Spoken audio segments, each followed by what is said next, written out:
You will sleep better than you have ever slept. You've never been this relaxed. Are you ready to change your life? I'm Rusty Diamond, certified hypnotist. You don't need to leave your house. You can stay in your bed. You can stay in your favorite chair. You just need a computer or your phone. You can get a hold of me.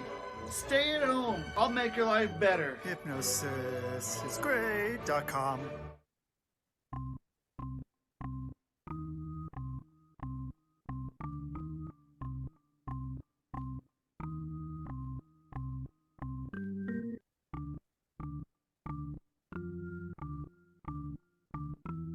It's Rusty Diamond, motherfucker.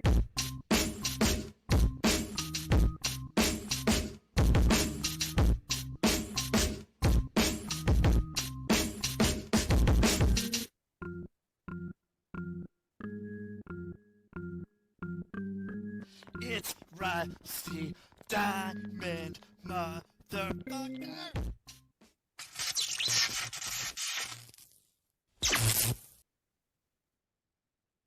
Yo, man.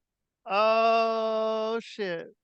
Boom, Miss Rusty. What is up, everyone? Welcome to the Public Access Podcast, the podcast here on the Rusty Diamond Podcast Network. And I am your host. My name is Rusty Diamond. And yeah, if you're watching here, you know what's up. So thank you, everyone. If you're watching on YouTube and you go, oh shit, dude, I don't want to look at this guy's face anymore. This guy pisses me off. You can go to the internet because it's going to be good content. So you can go there and you can go to wherever you look for podcasts, listen to podcasts. You can find the public access podcast there. Unless you have some hipster ass thing that I don't know about, then it might not be there. In that case, then good on you, Mr. Hipster. Or if you're listening to this on a podcast, you're like, what are these guys talking about? What do they look like when they're talking about this? Go on to YouTube. You can find it on there or on Rumble. I haven't had any YouTube problems lately, so knock on wood, my restrictions and strikes are gone. So what is up? Yeah, so it's time for me to bring on my special guest. And if you can already see, my special guest is already here, right now. And right here, right now, my special guest is Sean Young back again. What is up? Not okay, hold on. We talked about this last time, but just to make sure this is not the other Sean Young that you may know. This is the Sean Young that I know, and this is the Sean Young that I want on this show. So what is up, Sean Young? What's up, brother? Yeah, I'm not a famous actress. Not yet.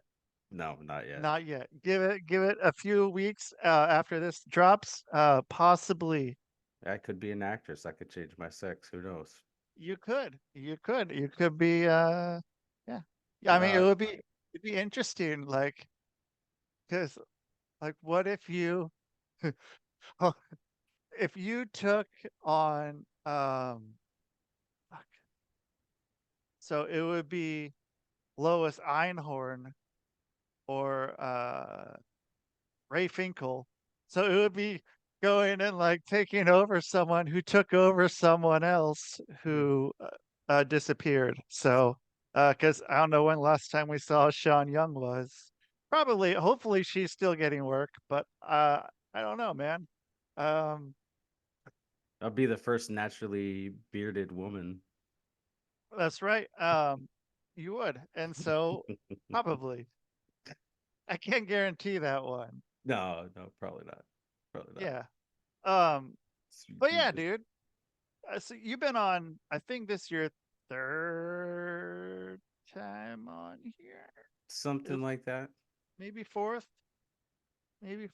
but definitely third. Definitely third. And so you guys can go back. I'll probably go and link those episodes if you're going to watch us on YouTube. You can go back and check those. Some of those, man. Some of those ones I've been linking ones that people have gone back or have been on before, and going back and checking out their old episodes, and you know, It's You're like, good to holy have people shit. back. Yeah. Good to have You're like, people back, man. And you're like, holy shit. yeah, you're like, oh yeah, man, we did. I want, I like to make sure that I don't. Well, I don't know.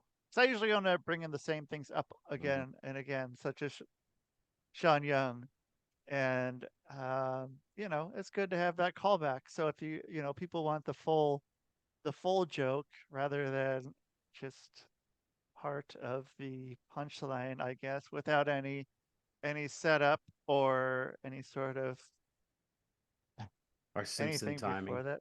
No, yeah, it's just like, oh, boom, there it is. There it is. There it is, man. Yeah, dude. So let's see. So then you're a man of four. You have like four podcasts now. Is it four? No, I dropped it down to three. So I got my Recover Out Loud. I'm not getting rid of that. And then I started another one that's called Beyond the Veil. And it's just pretty much a paranormal show, right? When I was working on my October spooky content for my recovery page, there was just a massive amount of people that came forward and said, "Hey, I want to share my story," whether it's psychic mediums, paranormal investigators, just random people that have ghost stories, man. I was like, okay, I think that there's a calling for it and need for it, so I'm down. Dude, oh man. Dude, okay, I'll send you some people if you're interested. I for sure have a list of people who could fit that criteria who I think would do well on your show. If you're interested, man, I'm always interested. keep them up for down the line somewhere. Yeah, Dude, yeah. So booking, let me tell you about booking. Jeez, wild. it's wild, man. Um, which is also why you're on today. Booking people are wild. Yeah, dude.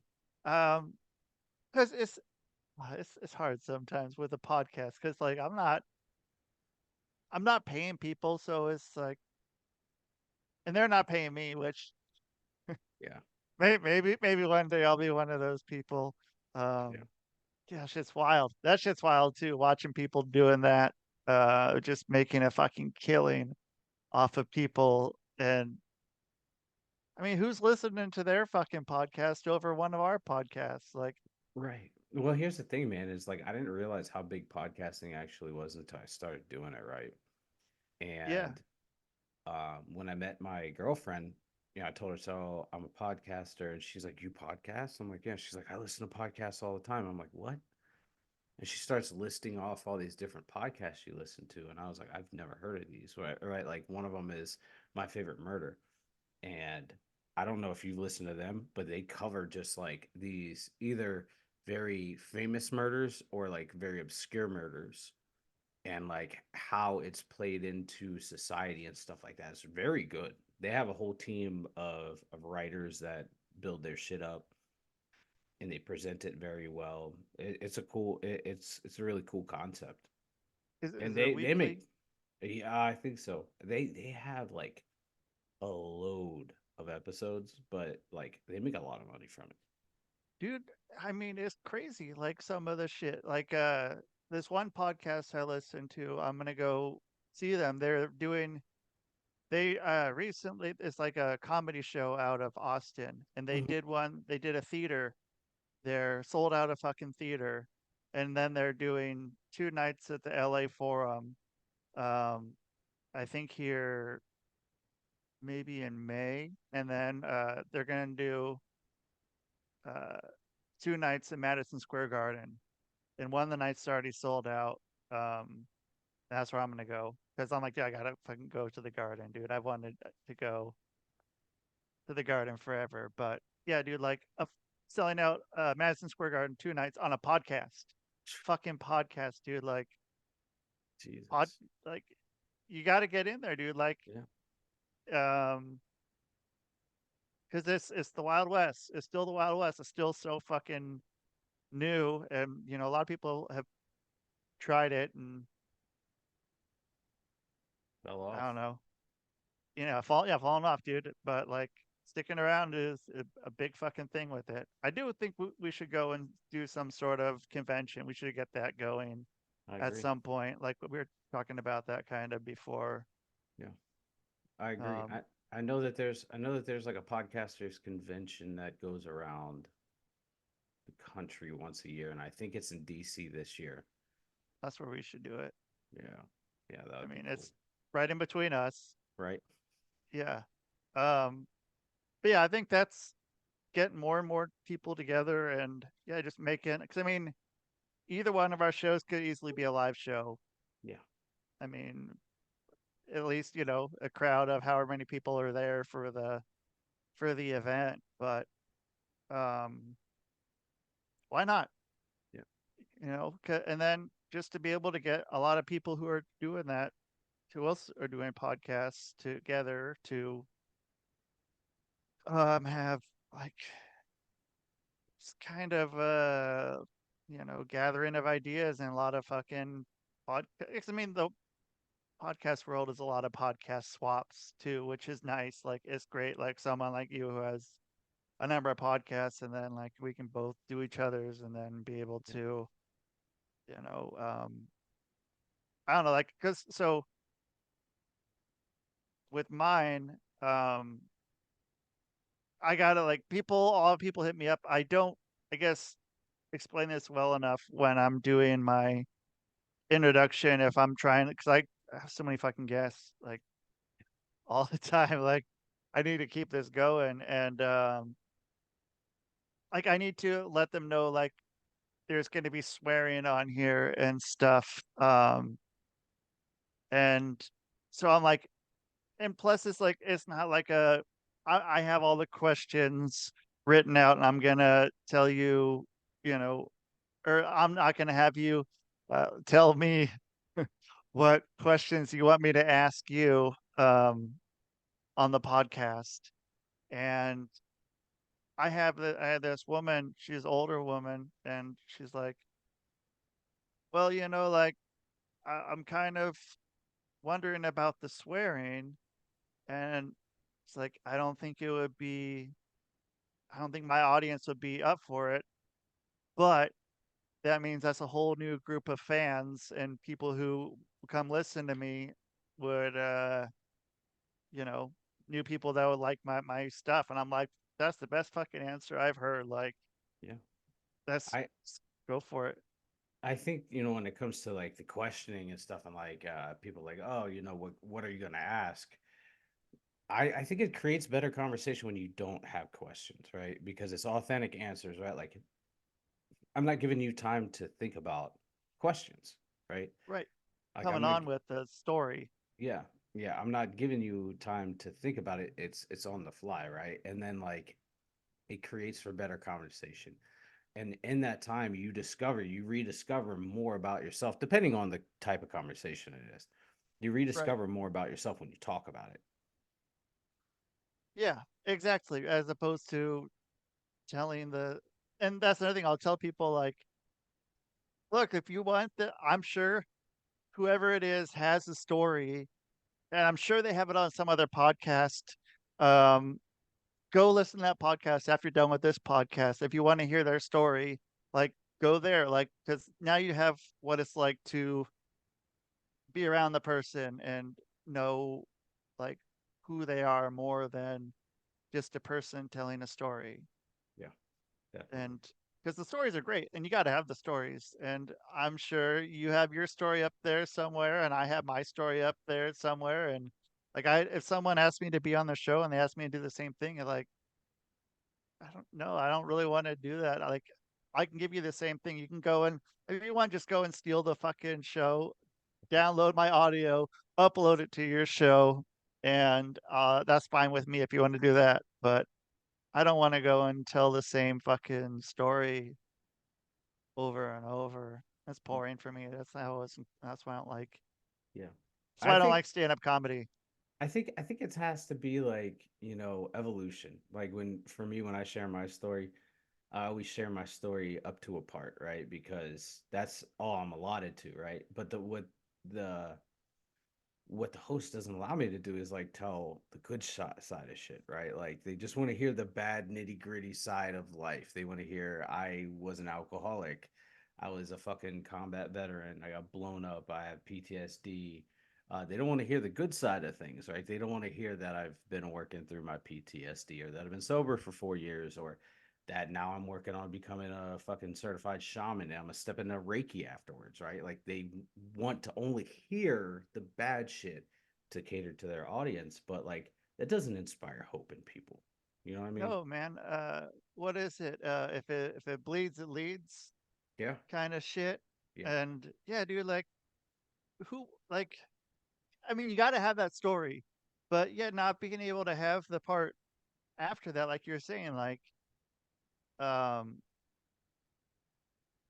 because I have like so many guests that are like that, but that's something that I like to have on is the guests that fucking left their conventional life to fucking do something new. And like that's cool, man. That's exciting to me. Like, yeah. um, I mean, okay, so then you got uh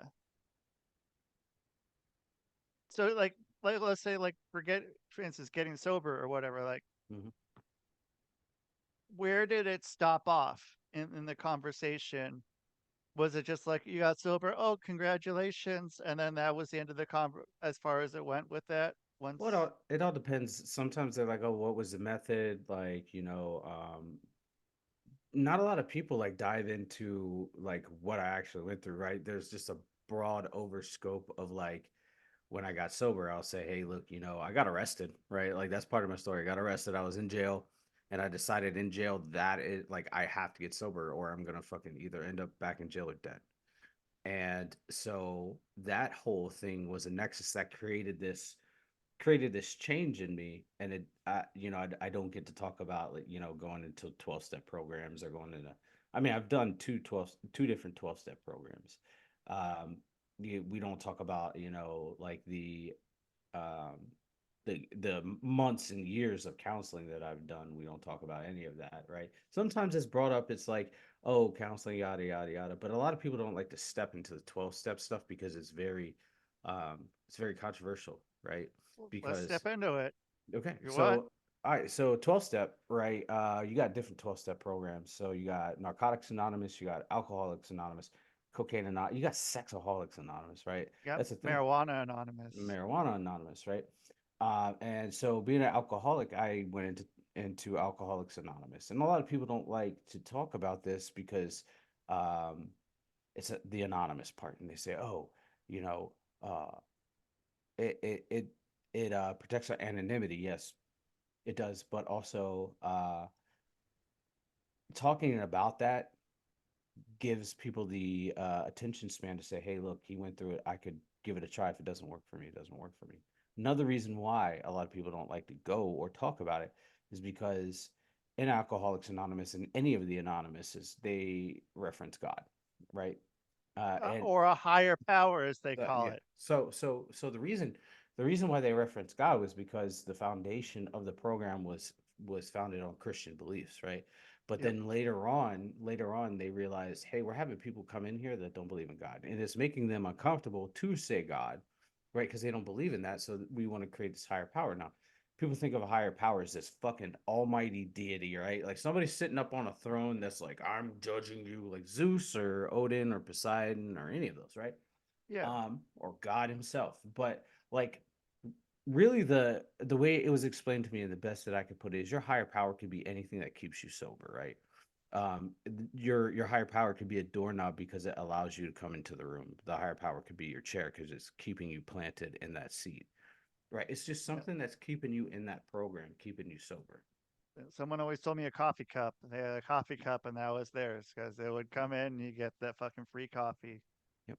Yep. And And fuck, yeah, and so a lot of people have that problem with the God portion of it. And so it creates this like real hard nexus, right? Like this really hard problem for people to get around. I don't understand it. Um it creates this like problem for people that they can't get past. It's like they put this mental block around the word God, and then they're like, I can't get past it. And reality is, that shit doesn't even matter, right? Right. The second 12-step program I went through was geared toward it's called moral recognition therapy, and it's geared toward the antisocial personality behaviors that people have. So And going to a AA meeting is the exact opposite. kind of, yes. So uh the moral recognition therapy is geared toward people who have a criminal history. They teach it a lot in in prisons and jails, and they have a veterans program for it, which is cool. I went through that one. But they also have a youth program for people that are going into juvie and stuff like that. And they teach it around the country, and it was very beneficial. And I say, like, that was probably one of the most beneficial programs that I went through while I was in veterans court. And it really forced me to look at myself and the problems that I created in my life and take accountability for them, right? 12 step, if you work if you go to AA, NA, whatever, and you do the 12 steps, you have to be rigorously honest, but there's not really a structure around it, right? Like, you're not looking at graphs and pictures and stuff. And in MRT, more recognition therapy, you have a workbook that you work through, and there's like step by step things. It shows you how the brain reacts to certain things, and it shows you how subconsciously most times we think about things. And there's very strict rules that you got to follow, and there's a facilitator, somebody that's overseeing all this, right? And generally it's like counsel a counselor, a therapist, it could be a social worker, corrections officer, any of those. um, but you oversee this, and you have to follow the rules precisely, because part of the antisocial personality disorder is like not following the rules because you were fucking told to. And so, looking at the workbook, right? Like, step one, they have a diagram, and I wish I had the book with me. I somewhere. They have a diagram that is set aside, and in each step, you have to fill out this certain thing. But you got to do it in pencil. If you do it in pen, they automatically nix it. They say, sorry, you got to redo it.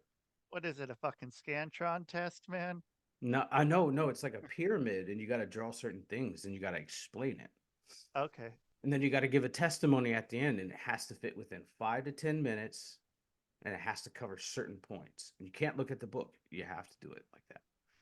And it's literally step by step. Like, the first step was the hardest, absolutely the hardest, because it makes you look at times in your life, 20 years, 10 years, 5 years, and then a year ago, as to what you did to fuck your life up and to hurt other people. Damn. Yeah. That's a lot more than step one of AA. Yeah. Yeah. You have to take accountability of your actions. And it's fucking it sucks, dude. Like, when I finished step one, I left the room, because this was right before the pandemic. So I was in a room full of people, and I did step one. My facilitator was just staring at me. He's this like angry black man. He's just staring at me. I was like, I don't feel great about this, right? Like, I don't feel good that I just told this, right? Like, they say, bag of secrets. And it wasn't anything illegal or immoral, right? Well, immoral maybe, but it wasn't illegal. Like, I wasn't out there assaulting women or children, but it was just things that I had on my chest that I had done to other people Yeah. that fucked me up and fucked them up. When I left, I called my buddy who was in the class. I said, dude, I don't feel good about this. I don't feel good about sharing my secrets. And he's like, you're not supposed to. You're not supposed to. Right. He's like, now the work begins. And I was like, oh, what the fuck? That was work. But then after that, it goes into what you enjoyed about your military service, what you enjoy about life, and then setting goals for yourself and achieving those goals, like taking a big goal, breaking it down to smaller goals and stuff like that. And then finding out who your who you owe amends to, and then going to them and making amends to them, and if you can actually make amends to them, and then it goes into who's in your circle, and then it goes into an overview of the program, like what you got out of each step. It was just it. I'll say like that program saved my fucking life. And so did that, I mean, that give you the, was that like a weekly class Yeah, it was a or? work. It was a work at your own pace kind of thing. It's supposed to take 3 months because it's 12 steps. It's supposed to take anywhere from 4 to 3 months. And then afterwards, you have to co-facilitate the class, be like a mentor for other people. So it's like giving back. Okay. And how long do you do that then for? Forever? Fuck. Until you dead? Until I graduated my vet court program, so 9 months. I finished my What's workbook, that? veterans court. So I finished my workbook in like 4 months, and I graduated the program. But I wanted to stick around, right? Like I wanted to give back because I felt like, like what other people were giving to the class, I could take. Like I could listen to, and I could uh, take from that class. Now, veterans court is completely different. So it's um, around the country, there's what's called drug courts or therapeutic courts or family courts, DUI courts, stuff like that. And they're all mental health courts or behavioral health courts that take people who have committed certain crimes and they put them in a program. It could range anywhere from 9 months to 2 years, depending on your charges and depending on how long they want to keep you in the program, and of course your actions too. And you work through a program, and it's like in phases. So like when I was in Alaska, we had a program that was geared specifically for veterans. We had a whole team of staff members from the VA, prosecutors, we had defense attorneys, um, and all kinds of stuff. And so they build a treatment plan for you where your treatment plan is written down on what's called a Rule 11. And Rule 11 is like is a court document that pretty much says, "Hey, look, in order to get released from this program, graduate your program with this on your record." So mine was expunged when I completed the program. My record was expunged. Oh shit. Yeah. Nice. That's a good Yes. fucking deal. Yeah. Yeah. Especially I had a felony on there. So, um, they say in order to graduate with this, as your reward, you have to complete these steps. And and some of them, like for me, I had to go to anger management. I went to anger management. Some of them are like, hey, you have to, Limp Bizkit was awesome at that. So was yeah, Eminem. Sorry, right. man. You're good. Um, I, Jack Nicholson was good in that too. Oh yeah, yeah, man. Right. And Adam Sandler, man. Adam Sandler. Yeah. So I completed that, and like I went around twice. I went to anger management twice, man, because it just there was a lot in the program, and I really wanted to get as much out of it as I could, right? So how okay, so then how many people there were like you? Or how, I mean, because could you be able to tell the people who were in Oh there yeah. that had to go and get the sign off from them to take back to their fucking PO or whatever kind of deal, or the people who are really there wanting to do it? And I wish there was two different courses Hmm. for those, or two different meetings for those. I think Oh that'd yeah. be important because it's hard when you got, because when you're just like there, like I don't, I just here because I need to get this signed off. I'm just gonna fuck off. Like there are people who are really wanting to fucking get the most out of it, and because it's there for it. Oh yeah, you can tell, dude. You can tell who's there because they want to be there, right? And I call that the want to versus have to, right? There's the I have to be here, so I don't really fucking do anything, right? Like I kick back, I'll listen, I might engage once or twice.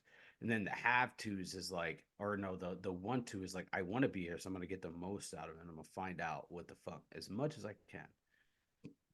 And for me, I was one of those, I had an early transition of I have to I want to. There's people who don't get that transition until later on. There's other people that don't ever get that. And I've been doing it long enough where I could look at somebody and be like, they're here because they want to be. or they're here because they have to be, right? There's some Right. people that want to be there because they want to get their record expunged, but they don't have any care to stay sober once they leave the program. Yep. And that's Yep. unfortunate, you know. And I've seen that, and I've actually seen that happen very recently, where we had a participant graduate. Uh, as soon as she was done the program, within hours, she went right back out. And that was her third time Yep. being in Veterans Court, right? Like she had been in there before. She'd racked up charges, and she's just right back out there. You know, she fed everybody the lines that they wanted to hear because she knew what to say, and then she's right back out there. And it's an unfortunate part of it, you know. But the reality is we can't control other people. Nope. Good luck. Mm, Good fucking luck. good Good fucking luck. fucking luck on that one, man. Good fucking luck. But yeah, man, like so Veterans Court, you know, I had to report to a PO, I had to do a UA, depending on the phase I was in, anywhere from 4 to 5 times a week. And so, what happens with that? Do you have to call in, or do they just like randomly call you? Like, No. So they have a color line. So like you oh, call yep. in and What they'll be color were like, you? so I when I first started the program, I was red. And Okay. so they would say, hey, you know, anybody with color red, you have to come in. And they'd have Yep. 2 designated times per day that you had to come in. Generally it was like early in the morning, so anywhere from like 7 to like, and these were long hours in the morning, like 7 to like noon. So you had like 5 hours to go in there, which is Yeah. when I optimally went in there because like, what's the first thing that we always do when we wake up? We go take a piss, Right. right? So like it's stored right there. Boom, you just go. Um, and then they had ones for after lunch, and it was like 1 to like 4:30 when the courts closed. And it was even on Sundays too. So like Yep. you had to account every single day, and you had to be accountable. And I think I only had one dilute UA, and that was because I forgot to call in early in the morning, so I'd already taken a piss. Oh, okay. Yeah, dude. Um, yeah, yeah. So mine was blue, and and then I knew someone in there. I call her up, and I'm like, oh, it's a blue day today. Like, feeling blue today, and then you have to go in there and fucking piss Yeah. and all that stuff. And man, this one time there was this guy in there because like it's really odd, like because there was like a fucking what's it called, like a counter that the main Yeah. one was at, and everyone would have to go and like carry their piss up there. And there was this old dude who came up, and there was a bunch of blood in his piss, and man, it was like, yeah, you need to go to the fucking doctor. You like, Yeah. it's like I don't know what else to tell you, but it's weird because like all of us are right there. It's like all like have to know this guy's got blood in his piss. That's something I'm not going to forget. No. I haven't forgotten, I guess, and it's been almost fucking almost 20 years. Yeah. That's wild. Um, yeah, dude, like people fucking yeah. I don't know, man. It was a weird thing, and like I never want to have to fucking piss in a fucking cup ever again in my life. I don't care if a job fucking asks me to do it. Even like being totally fucking clean. I don't want to fucking piss ever again for someone, dude. Yeah. Uh, there was this old hippie sticker that I recall. P for enjoyment, not for employment. Uh, but dude, like, I understand why people like need to have piss tests and stuff, but dude, it's something that Demoralizing. sucks, dude. It's very, and I think that's part of the point of why they do it. Yeah. Yeah. It's Whole demoralizing, man. here, walk up to someone and show them your piss. Yeah. Like, what the fuck? Yeah. Who thought this up? Who thought this thing up? Right. And then I had to meet with my PO once a month or once a week, and then it transitioned to once a month, and then it transitioned to once every 3 months, which was cool. Um, my PO wasn't bad. He ended up getting fired because he was racist. Um, he So didn't did it have work any. out well for you, or It worked out well for me, not for not? people Not of for other color. people. Yeah. Okay. And that was shitty, right? Like, because I had Yeah. friends that were like of color, and Right. their interaction with him was a lot worse than mine. And I felt really fucking terrible. But the good thing about that is on the backside, because that had happened and because they had been kicked out of the program because of him, like he would make recommendations and a judge would follow it. Because of him, they took every person that was of color that had been kicked out of the program because of him, and they Yep. wiped their criminal records. Whoa. Hmm. Because of That's him, pretty. because they would have completed the program had it not for been for this guy. And there wasn't anything that he was or that they were doing wrong. He just didn't like him, right? And I had a buddy of mine, and he calls me up. He's like, hey man, I'm about to go into this PO meeting, and I think I should record it. And I was like, you should, right? And he recorded it, and that was the evidence that got the dude fired.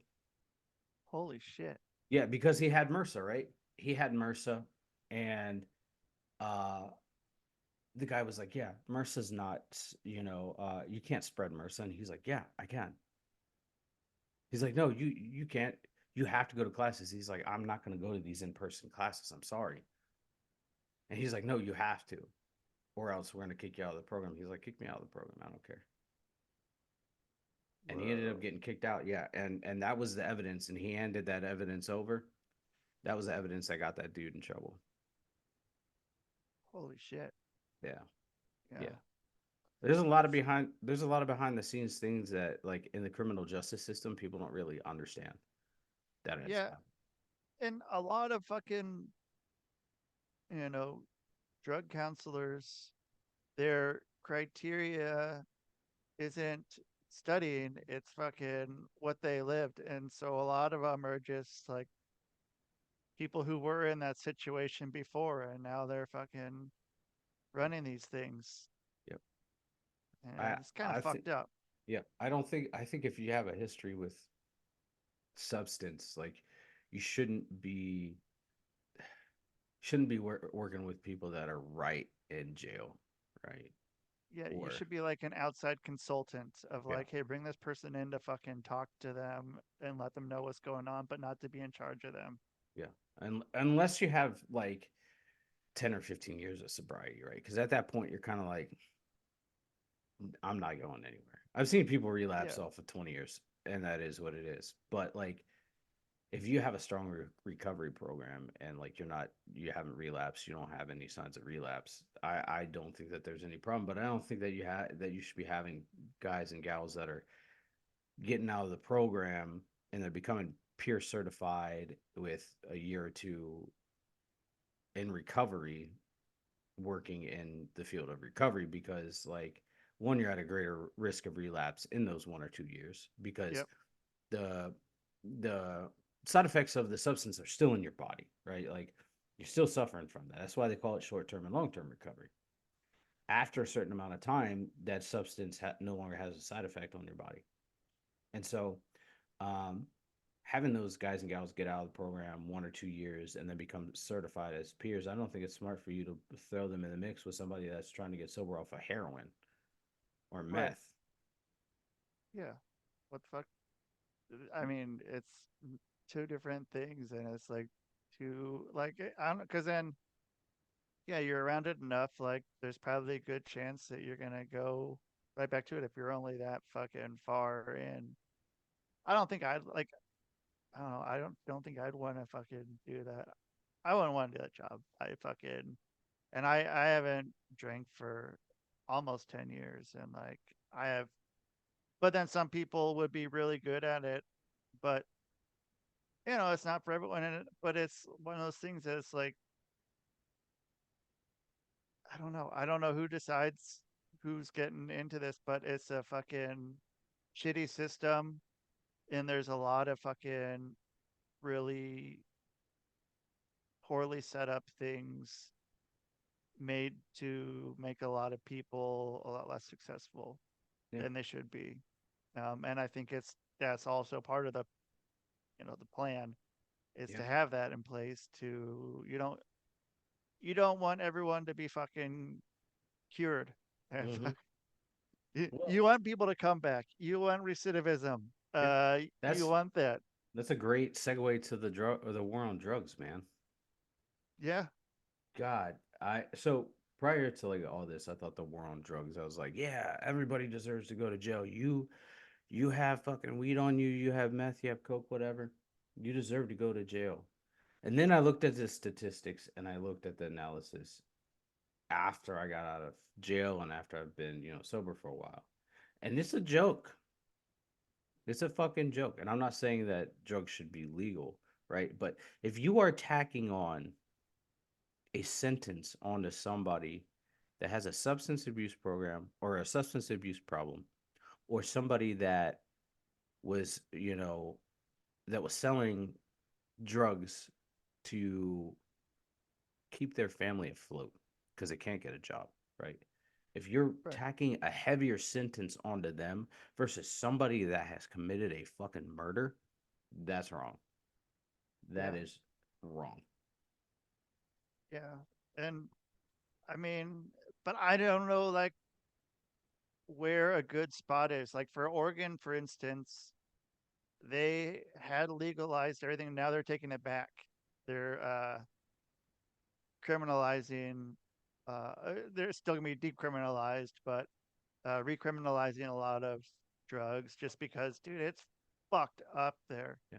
Like it's one of those things. Like, look what I can do.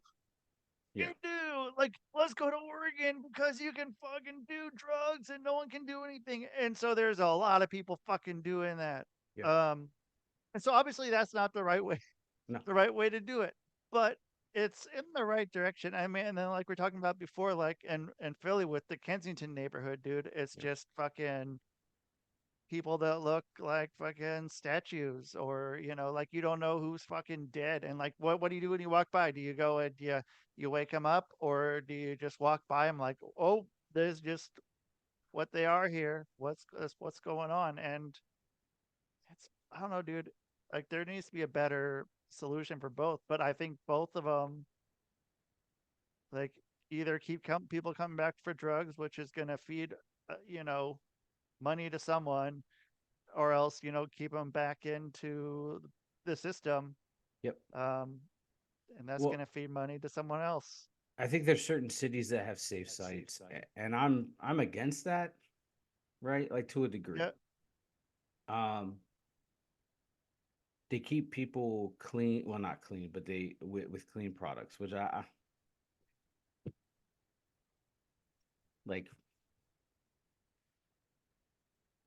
And I had somebody that asked me about that. They're like, "Oh, what do you feel about safe sites?" And I was like, I don't agree with it because you're going in, you're getting high, like meth, heroin, whatever, yeah, with the understanding that you're going to go get clean at some point, but you don't have a desire, and the government is literally just shoving the shit in your veins.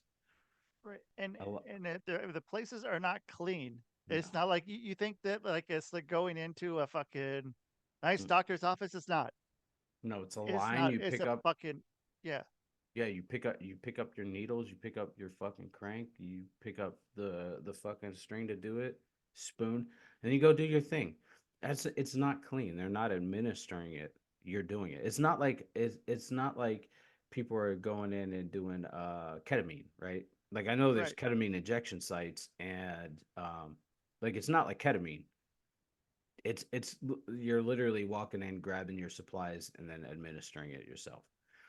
And then on top of that, they put them in the worst parts of the city where you walk outside and there's a fucking drug dealer right outside saying, "Hey, you want to buy some more?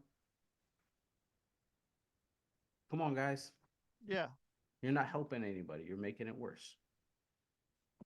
And I mean, that's the only place you can really put those things. And like, that's even how it is for a lot of I mean, this is different though, but um, like, man, like, let's just say, for instance, in Salt Lake City, man, where the fucking weed dispensaries were, dude, they were in the fucking worst part of town, dude. And same with, Yep. I mean, here it's not quite that, but Yeah, I mean I put that shit like in a bad part of town, like, oh, just like it's the only place that will fucking allow it to happen, and it's fucked up. It's again like it's only a problem down there, Yeah. and then their problem on our problem. Yeah, and in Alaska, right in Anchorage, there's one road. It's like the main road, and not main road, but it's like the main downtown road. Like you know how every downtown Yeah, has one main downtown road. a main street.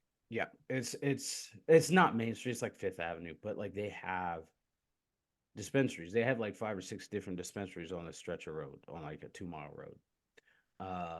Right outside of bars. I mean, obviously they're not going to be open that late, but Right, then they have dispensaries sprinkled here and there throughout the city, which is not bad. I mean, but the dispensaries, right? They're very clean, very upheld. They have standards that they have to follow, right? But right.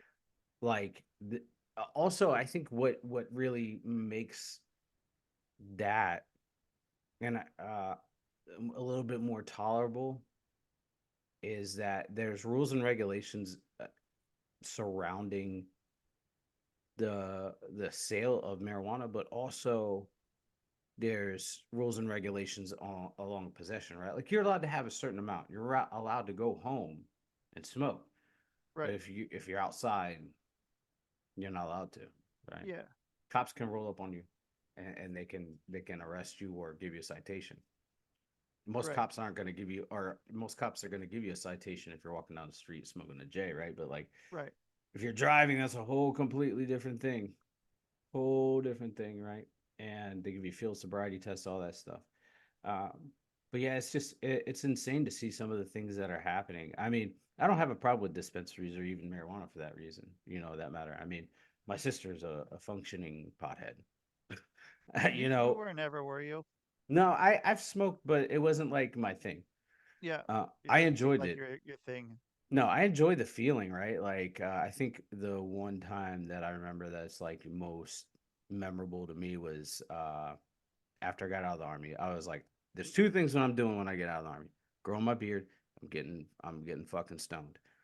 And rolled up to a dispensary. I thought it was weird because I'd never been in one before. Yeah. And, and I went in there and I felt like really weird about it.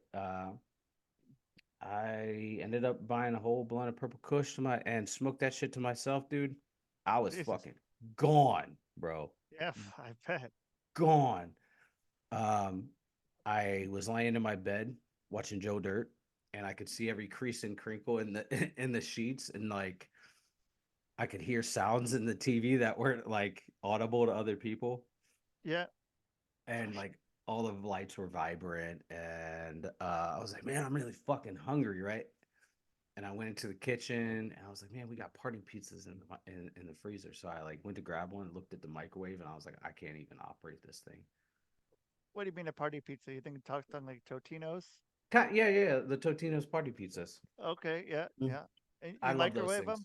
them? Yep. You microwave them Okay. shits. Is Yeah. it okay? Does it come with like the thing you set it on, like the little? No, it's just like a wrapper. You unwrap it, you pop it in the oven for like 2 or 3 minutes, and it's done. Oh shit. Yeah, Okay. but I was so stoned I couldn't work the microwave. Gotcha. I looked at it, I was like, man, this is way too complicated for me. Yeah. And I went back That's in. probably, yeah, Yeah, good probably a time good to thing. not. Yeah. Yeah. And then I ate a shitload of candy and like I couldn't taste anything on the top of my tongue, but I could taste it around. Oh, Yeah. interesting. Yeah, it was weird. And I was stoned for like 3 days. I shit you not. I was stoned for like 3 days. And my fucking chest was like cold, but I could feel the heat coming out of my chest. So it was like one of those chakra moments where like something was unlocked and I was like, man, that's yeah, but So, well, to kind of jump into that, I want to jump into that since we're right there too.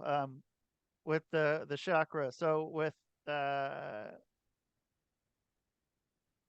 like where did the need and want for that come of realizing that's something you wanted to get into with with chakras Shamanism. and the shaman chakra life, shaman chakra, And my chakra my shama. my my massage therapist walks in when I'm on the table and she's like, Shaman Sean, Shaman Sean. And I'm like, that's so funny. But anyway, so I had a friend that I've met through podcasting. She was a psychic medium, and her name was Megan. And me and Megan became really close friends really quickly. And when I was going through my stuff in Alaska and I left Alaska, um, she pretty much told me all the things I didn't want to hear about my ex-wife. Oh, that's a good person to have, man. Yeah, That's a fucking really good person to have. she was like, I don't want to tell you. She's like, because it's gonna break you. I don't want to tell you, but you have to know. I'm like, fuck. All right. Um, but Megan was like, you have shaman healing abilities, and I was like, uh, even though like in my mind she's never done me wrong, she's never lied to me. I was like, I met another psychic that was like, you have shaman healing abilities, and I was like, well, that's weird. Well, Megan ended up dying. She had she had a she had a tumor in her brain, and when they went to go do surgery, she didn't survive. Uh, She passed last year, and the last thing she told me before she went into surgery was, um, you have shaman healing abilities, and you need to step into your purpose because it's going to unlock a lot for you. And she was like, don't go looking for your teacher. Your teacher will come to you. And I was like, okay. So when she passed, I made it like my mission to understand as much as I could about shamanism, right? Like I started doing studies on it, and I went out and bought a book. Um, but like in the back of my mind, there's this thing like a little self doubt, it may not happen ever in my life. Someone may not never step through and say, hey, look, I'm a shaman healer. And it was just weird. One day I was putting out a blast on one of the podcast pages, like, "Hey, I'm looking for guests for my paranormal page. I'd love to have people, on that are psychic mediums, whatever." And this lady comes through, and she's like, "Hey, I'm a medium." I was like, "Oh, okay, that's cool." She's like, "I'm also a shaman healer." I was like, "Okay." My ears perked up a little bit, and then she was like, "I teach my own class," and I was like, "There it is." Right? Like the universe opens up doors for you when you need it. And I yep. like to I like to think like I wasn't ready for it at the time, right? But I was ready for it when she came. And so I took a 3-day course of hers, and it was like 4-day course. I took a 4-day course of hers. It was like a short blurb from her actual course. And it transformed me, right? Like a small transformation nonetheless, but like it was a transformation. And I was like, I need to do this. Like this is where I need to be. And so before she even put out the idea of like people joining her class, I'd already made up my mind. And so I started doing this class in October. The shaman healing class is called Medicine Within, and it has completely transformed the way that I think and I feel about things, right? And like the way I interact with people. Um, I'm a little bit more attentive. And like on top of it, cool, it's cool because like I'm learning a little bit about hypnosis as well. Right. Like so I'm learning life coaching. I'm gonna be a certified life coach. I'm learning about hypnosis. I'm gonna be learning about shaman healing, right? Like actual shaman healing. She's formally trained by a shaman in China. So like she has Oh a shit. Okay. ton of background. And so we're learning about shamanism. We're gonna be learning about um, a little bit about mediumship and stuff like that. And shaman healing is more along the lines of you are like the shaman is somebody that opens up the door for you to step through, right? Yep. Just fucking guiding them along, dude. Just like here you Exactly. go, man. Like you do it. I'm just here, man. I'm just some Yep. fucking dude, man. Whatever, Yep. whatever. Like that's what I am, dude. It's like I'm just some dude. You're doing the fucking shit. I'm not. Yep. I don't know what the fuck you're doing. I don't need to know what you're doing, right. but you can do it.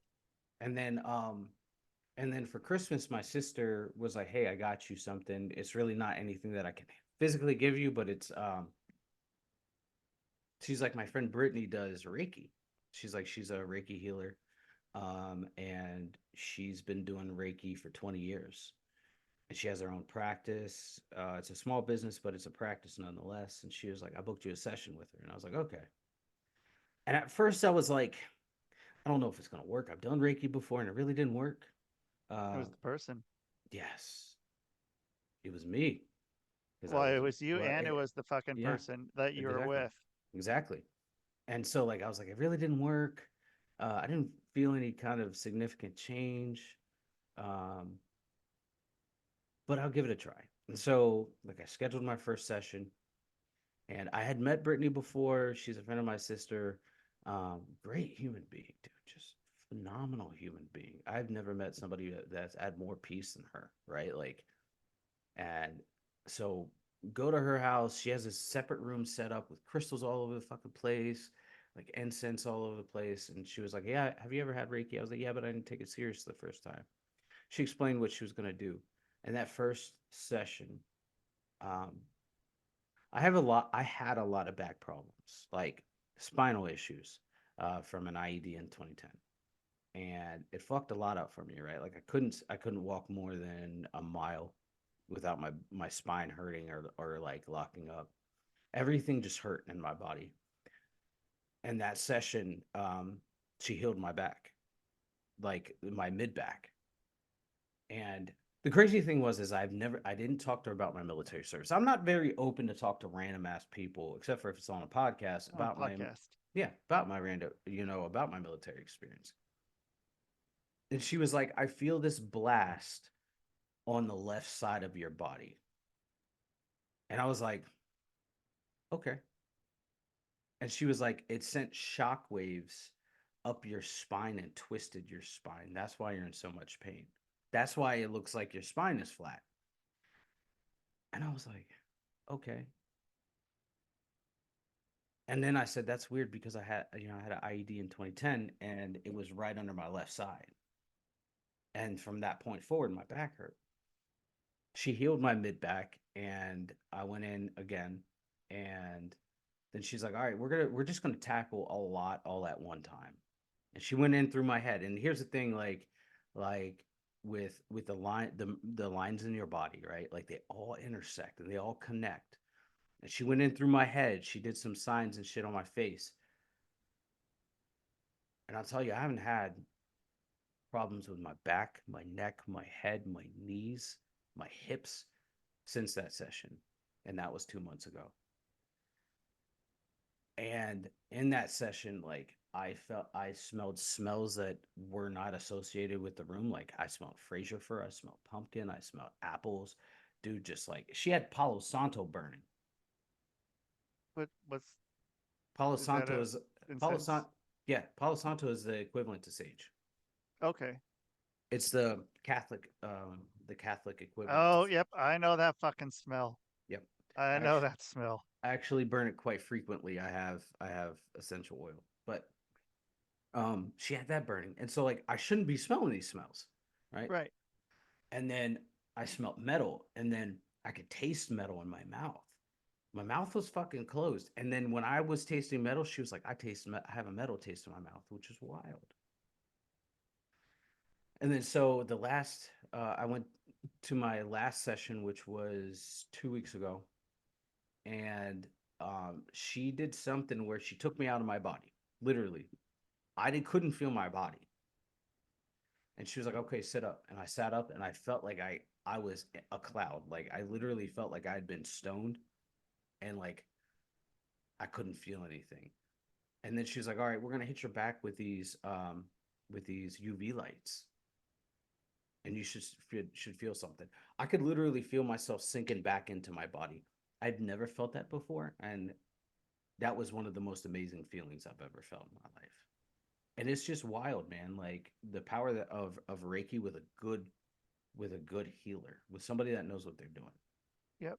And yeah, dude. And like the fact that you fucking like her. Yeah. No, you know what I mean, but like Yeah. that you're down with her, and that's a big thing. Um, like I tell people, like, dude, like not everyone's gonna fucking like me, and I know a lot of people don't like me, and but don't think I'm the only fucking guy in the world who does fucking hypnosis, dude. Go find somebody else does hypnosis. Just because you don't like me, don't be like hypnosis. Fuck, stay away from that.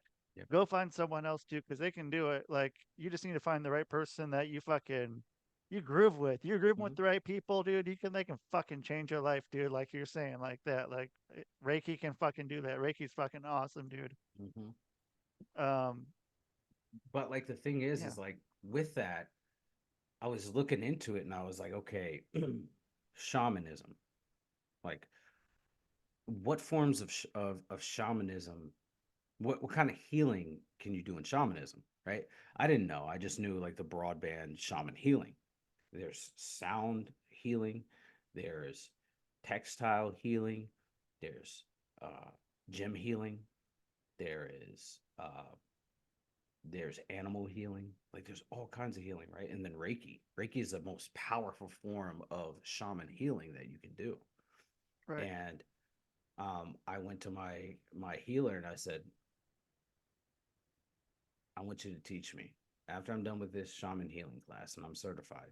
I want you to teach me. And she was like, I'll teach you everything I know. So I have that lined up whenever I'm done with this shaman class. And dude, just life is streamlining in that direction. And like it's crazy. I don't you seen the business cards I printed out. Yeah, fuck When yeah, I put all the stones together, they're right behind me, literally right behind me. I keep them there. When I put them together and I touched them, right? Like I just felt like I was in this fucking trance, bro. Like I haven't felt that ever. I haven't collected my stones like together and placed them together, but I felt like I was in a fucking trance, man. Like I felt like I was in my body, but I wasn't in my body, right? Like, and my hands were like fucking hot, like the chi coming out of me was just yeah, like hot, dude. And I haven't felt that for a while, man. Like I haven't felt that feeling. And the one thing I don't, for me, when that happens, man, that's the best feeling in the world, right? And nothing can yeah. top it. Nothing. And it's hard to explain to people who haven't been there. They're like, oh, okay, whatever, fucking weirdo. Yeah. You get, I mean, are you getting that now? Like, how do you get people that are like, hey, you fucking weirdo? Or is everyone being like pretty open Every about it? Because I definitely had both, dude. And they're like, I don't know. Are you getting that? if there are people that are that think that, they don't say it to me. Um, I don't know whether it's a respect thing or whatnot, or they just choose to avoid it. But um, there's generally a lot of people that are so very supportive of what I'm doing, right? Hell yeah, dude. And I explain it like this, and I say you have tried everything, yeah, and they're Yep. like, yeah, I've gone to counselors, gone to physicians, I've taken medication. I'm like, has it helped? Hmm. And they say no, and I said, what what what could it hurt to try something that you don't understand, Right. right? Like when I stepped into this, I didn't know jack shit, Yep. Did you but think it was, I I thought it mean, was did you, bullshit. I yep. was And skeptic. that's the perfect way to like, that's another thing you got to sell too, dude, with that. Like, I thought it was bullshit. Like, dude, like, but look at what it did to me. Look at like why would I be doing this if it didn't fucking change my life? Yeah, dude, and I've noticed like a change in me, which is weird because it would take years, and I say this, man, like years of counseling, years of physical therapy. Um, this is better, more Yep. beneficial than anything I have ever done. Um, they couldn't give me answers about my back. They said we don't know why, but my Reiki healer could, right? And Yeah. and like counseling could not unlock things for me. I have unlocked so much since I've been in this class, right? And the goal for shamanism is to heal the healer, right? Because I can't, I mean, I'm not going to be fully healed by the time I step out of this class and like go out into the public and offer my services, right? But the fact of the matter is I have to know what it feels like to work on myself in order to be able to put myself in a client's shoes. Yep. And to say, hey, look, man, like I get it, I understand. How can we work through this? Yeah. Um, I think it's important, man. Yeah, Yeah. Dude, I'll teach you some hypnosis stuff if you're up for it. I'm for it. Um, I'm a sponge right now. cause have you been hypnotized before? Yeah, How'd it work? How'd it go for you? great. It was great. Okay. So you know what it's like. Yeah, So then, okay, I'll skip that part. yeah, Get you right into it. Dude. I'll teach you how to fucking do it. I'll teach you how to do it for someone else. yeah. I'm for it. I'm for it, Oh, man. I think there's a lot of benefit to older methods of healing, right? yeah. And here's the crazy thing is that used to be the standard. There's ebbs and flows of when it's fucking cuckoo shit and when it's fucking like what's working because so my friend Aya she's been helping me with getting a bunch of my stuff kind of squared away and looking better. And she said the first thing to put up at the top because I was telling her I'm like the part about how fucking well it works is what should be at the very top of the fucking when you get into my website, Yeah. like have that like what you're saying right there about how fucking well it works and like how like there's studies like you can go and pick up the fucking shit right there and plop it on there and be like, dude, like it look how much better it works than fucking anything else and like Hmm. why not just fucking skip to that? Just fuck all the rest of that stuff, dude. Like, it's not. It might work. It might help you out, but dude, like even like yeah, the counseling one's a fucking hard pill to fucking swallow, dude. Like, uh, with like fuck, dude. I think it's like I don't know. The statistics are pretty crazy. Like how long you have to do it for, but how much it like actually is effective Yeah. is not that effective as opposed to doing like Reiki where you do it for an hour and a half, and you're fucking done. And it fucking did it like, Yeah. okay, well, why the fuck am I doing this other shit? Like this talking is helping a little bit, but not like what it just did in a fucking hour and a half. Yeah. Like I'm done. I'm done. I'm like, this is something you'll never get to in your whole life if you fucking do this the whole rest of your way. It'll keep you fucking coming back there. It's gonna keep their fucking pockets lined. Yeah. I get all kinds of shit because I don't like have a plan to have uh people coming back to me and doing more than one session. I don't want that, dude. I want people to fucking have referrals and say, dude, like you can go to this guy and get it done in one session, dude. Like that's I'd rather have that than like why don't you have a thing set up like you're gonna come back 6, 7 times? Like, Yeah. no, like why, dude? Like what the fuck? Like if they want to, great, they can come back and do that. But I tell people like I don't want to see you again Hmm. unless like you want to do something. Like I don't I want to like this works. Like you can just do it once and you can fucking be on your way. Like go fucking live your life. And just, tell Yeah. someone. Tell someone fucking it's great. Be like, yo, the Reiki's great. Yeah. Uh I think what I like about my healer the most is that she doesn't do everything all at once, right? She tackles the physical body, and then yeah, she goes to the spiritual body, and then she goes to your higher self, right? S- that's the you can't do one without the others before it with the base of those. Like Yeah, dude. And so like, and it's because like if you look at it, man, statistically, a lot of mental health disorders, not all of them, but a lot of them start or mental health crisis start when there's a physical injury, right? And I never noticed that. I never paid attention to that. But like somebody who's athletic breaks their leg, they're more likely to suffer from massive depression because they're not allowed to go out and do what they used to do. You understand that, yeah. anxiety too, because now you're cooped up in a place and you're forced to go out in the public. Yeah, I have it too, you know. Um, or you get somebody that has a severe head injury, right? That complicates a lot, right? That complicates a lot because you not only damaged your brain, but you fucked up the neural pathways in your brain. So now you got to create new neural pathways, which lead to headaches, which lead to all these other complicated things that people don't understand. And then we use, big pharma to fucking to fix all these problems, and then leads into addiction. Fix the problems, right? Like I'm on a mood stabilizer right now because my emotional range, I noticed this fuck forever. It would I was like on a roller coaster, right? Like I'd be happy one minute, sad the next. I'm on a mood stabilizer, and it helps me. I haven't felt depression. I haven't felt anxiety. I do have an anxiety medication that's kind of like a in the moment thing, but I use it to go to sleep.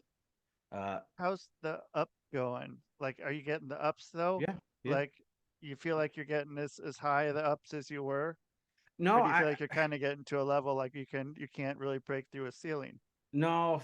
For me, it really like at this point in phase of my life, like I'm able to regulate like how happy I get and how sad I get, right? Or how Right. upset I get or how angry I get. Um, so like, and it's all situational based, right? For me, I've kind of tapered this idea that I'm not going to get happy about something until I'm going to do it, right? Because then I start putting expectations on the situation. I start putting, all these other things. So I don't want to do that, and I don't want to set myself up to be upset about something, right? So like the Right. WrestleMania thing, I'm super excited, dude. I'm amped. This is like a once in a lifetime opportunity for me. But I'm not going to get excited about it and get happy about it and get giddy about it until I'm going. Because I don't want to put that expectation on the situation and then get to this point where I'm like, oh, I can't wait. I can't wait. I can't wait. Or like, let me rush through this day because it's about living in the moment, right? Like it's Right. about being present. And if we're focused on everything outside of the situation except for being present, we completely miss what's around us. I 100% agree with that. And it's real easy to fucking get that point. Like, oh, let's fucking look up forward to something. Like, well, what about now? Or like, Yeah. or like for instance, the fucking uh, can't wait till Friday. Yeah. Oh, dude, and then it's Sunday night. Oh man, like, dude, you got fucking 4 or5 days. 5 days, man. You're fucking dreading life every fucking week. Dude, Every fucking week. I'm telling you, I lay in bed and my girlfriend will be there on her phone like this, scrolling through her calendar of because she's a dog groomer of dogs she has to groom. And it can range from 4 dogs to 8 dogs a day. And she's Yeah. sitting there just dreading the next day. And I'm like, Chelsea, what are you doing? What are you doing? Why are you putting yourself through that? Right? You're watching yourself in a mental spiral, and you can stop it now by just not looking at your schedule until you are ready to go into work. Or look at your schedule at work. But fucking be present, dude. Be present in the moment because you're missing everything. And then Right. I pointed something out to her the other day. I was like, you haven't laughed at a movie in a very long time. And she was like, what do you mean? I was like, you're so focused on everything else that you can't be present. Stop fucking focusing on the world and focus on being here in this moment because you're missing what's happening right in front of you.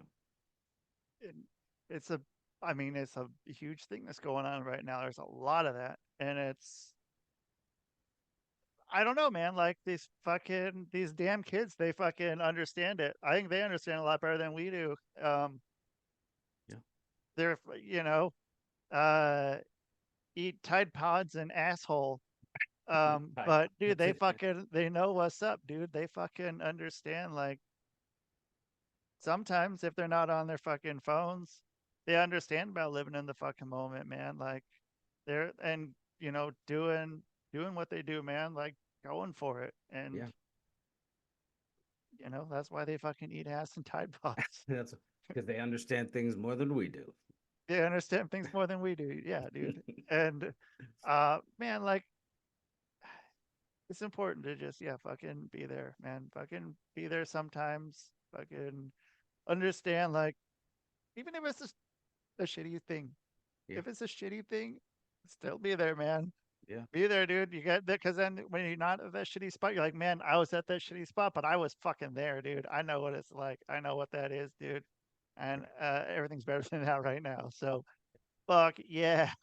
Yeah, and we wither away when we're not present, right? Like we're just so Right. fucking focused on everything else, we wither away. And then like here's something a lot of people don't understand or don't know that I found out through Reiki is like stress is held in your stomach, right? You hold stress in your stomach, which is what creates ulcers.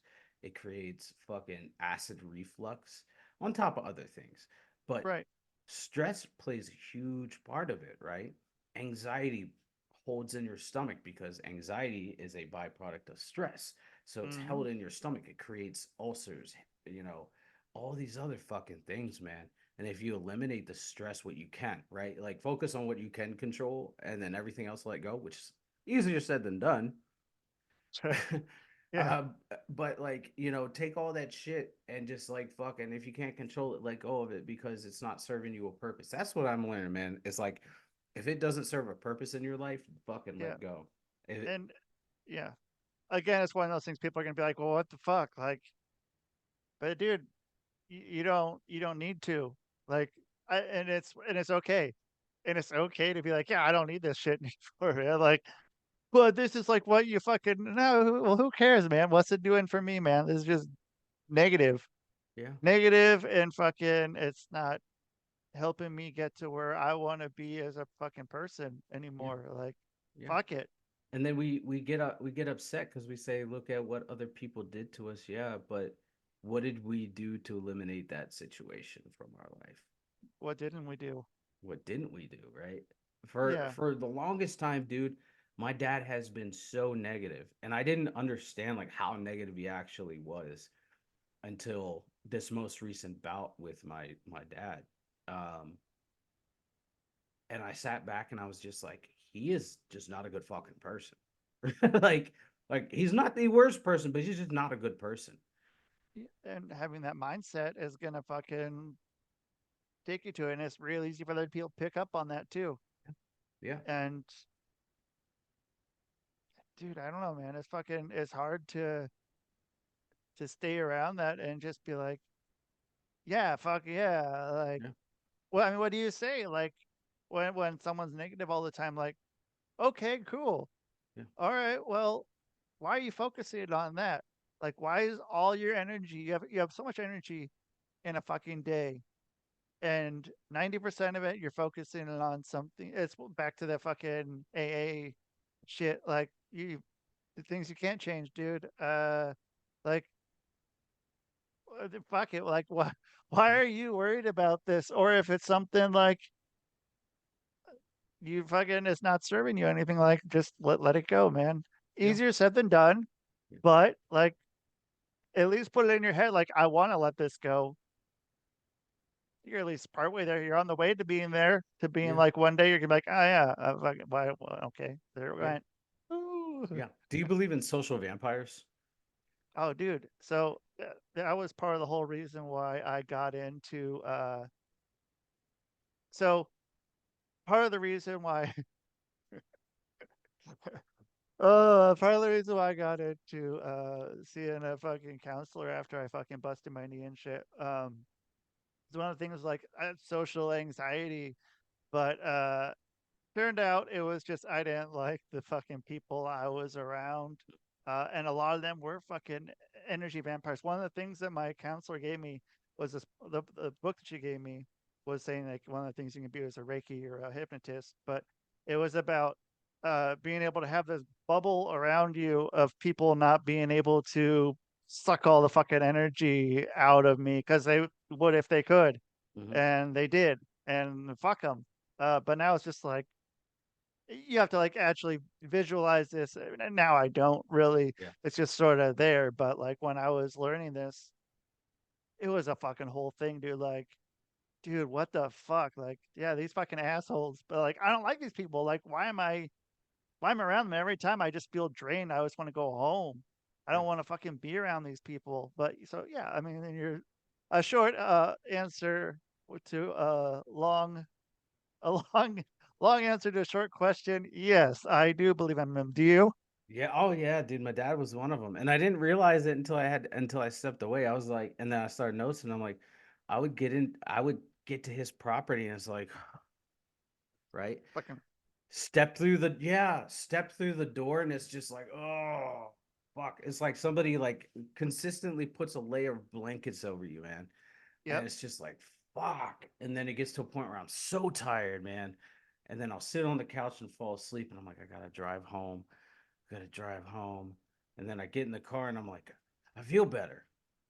Yeah. And it Why do I was, feel better? yeah, why do I feel better? Oh, maybe I just needed a nap. No, that motherfucker Yep. was taking energy from Yep. And I mean, dude, yeah, that's important to know, man. me. Yeah. That's a real fucking, and sometimes it's people that are close to you too, Mhm. and it's just like, okay, now I get it, dude. I Yeah. Yeah, I'm like, I don't need to be around this shit. Like, and if I am, it's a very short time, and it's me putting that fucking bubble out. Don't fucking take any of my energy. Yeah. Don't fucking do it, and I'm fucking gone, and then that's it, dude. Yeah. So, yeah. Um, That shit was rough, man. But like I think it all came to a head because my dad and I used to be really fucking close. We had a really I shared that part of my life with you, but and I became really close, and he had to break up with his girlfriend here, and I actually moved back here to be closer to my dad. And he had to break up with his girlfriend, and he took it really hard, and he was the one that caused it, right? Like he caused the problem and didn't want to take responsibility for it, and so he went on this rage of like demanding people do things for him, and I'm like, I'm not a fucking kid. This isn't high school, man. Like I'm allowed to like who I like, and be okay with who I'm okay with, and you yeah. can't tell me otherwise. And then he was like, oh fine, fucking, I see how it is. And I was like, I'm not doing this with you, dude. Yep. Like, I'm not gonna allow you to determine who the fuck I can be around and not be around. Not to mention, this woman has never done anything wrong to me. She's one of the most kind-hearted human beings I've ever met in my life. Why would I act like a dickhead to her? Yeah. And it just, for me, I was, I just said enough is enough, and then I blocked him. And then he sent me an email with a voice recording that was just toxic and nasty as fuck. And I was like, I can choose to respond to this and give him what he wants, or I can choose to not respond to this and keep my peace. I chose not to respond. And I mean, that's what they feed off of is people respond to that, and then once you fucking don't, uh, that's when it's like, and when you don't fucking talk, you give them the fucking time of the day, man. Like that fucking, that's the only thing that's gonna fucking get them to stop. Yeah. I love Anytime my you, dad. yeah, I love my dad, right? Like I care about him. I don't hope that anything happens to him. I'm loving him from a distance. I can't give him, yep, what he wants, and I'm not going to give him what he wants, because at the end of the day, the reality is he knows what he's doing. He's a full grown adult, but also he has this inability to admit when he's wrong, and he has this inability to take responsibility for things. yeah, and it's taking from you, Mm-hmm. and Yeah. it's something, yeah, something that he should be doing on his own, not trying to piece it together. It's like the airplane thing. You got to make sure you fucking put on the oxygen mask before you start putting Yep. oxygen masks on other people. Yep. And my girlfriend Yeah. checked in with me. She checks in with me periodically, and last month she was like, how's everything going with, the stuff with you and your dad? And she was like, I know it impacted you hard. I was like, yeah, in the moment it did. I was like, in the moment it did. I took it very personal. I said, but now I realize that's who he is. I can't change that. As much as I'd like to, I can't. So I have to accept him for who he is, but I can love him from a distance. I don't have to fucking be a part of his life. Yeah. Ain't nothing wrong with that, man. Mm-mm. Ain't nothing wrong with that. Nope. But yeah, man, dude, life has changed drastically, man, because of Reiki and because of shamanism, dude. And like, I love it. I'm seeing. I feel like I'm seeing the world for the first time. You know. And yeah, when you're in your mid-30s, man, like that's what I was. I'm like, well, shit, a good thing I learned it in my mid-30s and not when I was a fucking kid or something. When I could have used it, but I wouldn't have probably gotten to that place in my life where I fucking needed to get to there. And those are the people that fucking need to be doing that, man. So Have you uh, seen Step Brothers? I've seen Step Brothers, yes. That what you just said reminds me of the part where he's like, "Man, I wish when we had these when we were kids about the night vision." He's Oh like, yeah, well, we got him when "But we're we 40. but we got him when we're 40." Fucking right, dude. And I was cool, man. I There's a lot of shit like that Yeah. now, but and it's good. It's good like this, man. It's good to have. So do you wanna hang out afterwards and I'll teach you a fucking hypnosisize someone. Yeah. Cool, man. Uh so yeah, thanks for being on, man, and I'll get back to you in like 3 minutes, man. All right. So that's Sean Young, dude. The Sean Young. So you guys find him. I'll put the links everywhere you need to go. It's just you just go to one site that has everything. So easy to find. I'll have him back on because we got to dive into stuff that needed to get dove into. So thank you for being here on the Rusty Diamond Podcast Network. And that is the show, man. Boom.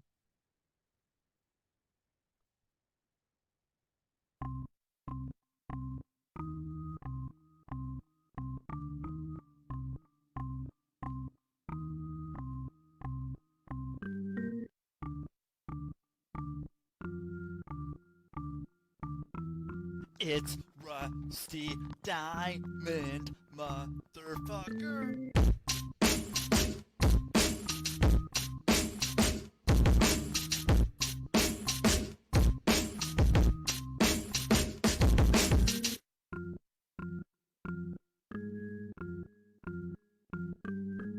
It's Rusty Diamond, motherfucker.